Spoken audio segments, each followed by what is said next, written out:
Tigas pala.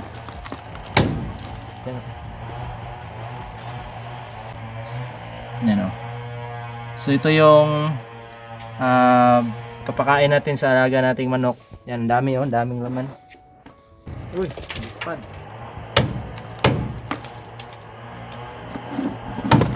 Tibay pala ng bahay nila, no? Grabe ka. Tibay. Parang merong semento.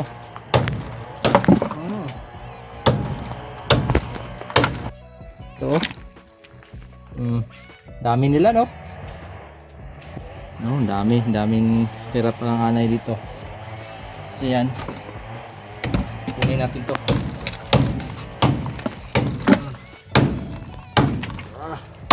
Tigas.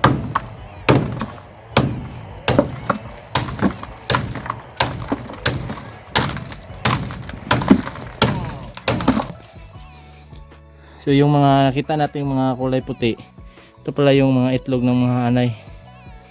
You know, yung mga baby nila o nandyan sa pinakaluban pala ito. Yun nyo. Oh, yan, gumagalaw na. Yan na. Oh. Dami-dami pala sa loob nito.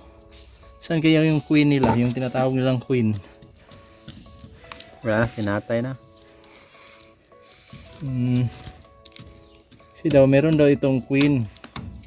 Kapag ganito, meron silang pinakamalaking anay na nakatira.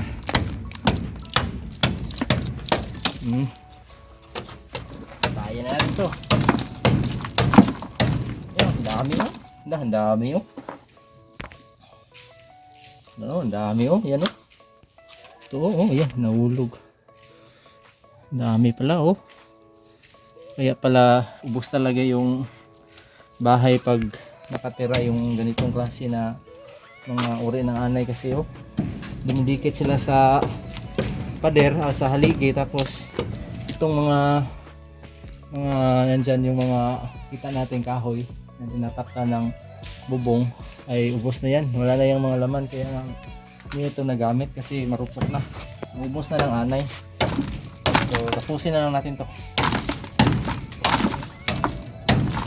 Oh yan, ang dami ha. Ito, tingnan mo ito, dami oh. Grabe pala yung laman nito. Mga nasa 1 million pala siguro itong mga nabubuhay na anay dito. Yan o, ang bata nila. Mga babies nila. Yan. O. Tignan nyo. Tignan nyo. Yan o, ang dami. Yung maliit na mga puti, yan yung mga babies ng anay. Ang dami. Parang kuto, di ba? Ang favorito ng mga manok eh. Kinakain kasi ito ng mga manok.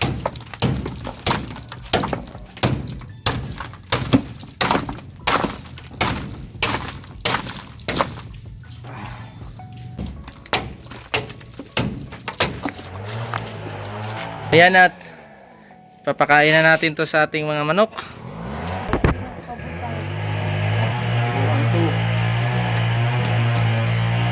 Ana.